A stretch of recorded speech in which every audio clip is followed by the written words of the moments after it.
Hello everybody, in this tutorial I'll show you how to get ice blocks and scrap mechanic. This is going to be especially useful if you want to make a low friction building or need some kind of rails.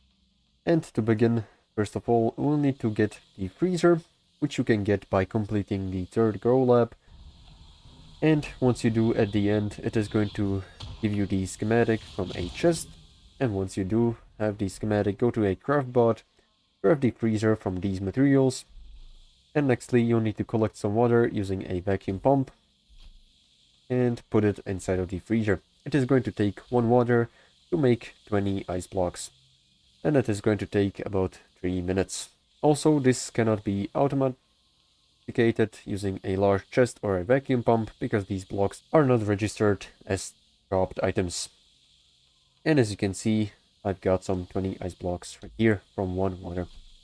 So this is pretty much all, how to get them. Make sure to like and subscribe if you found this helpful, and see you in the next one.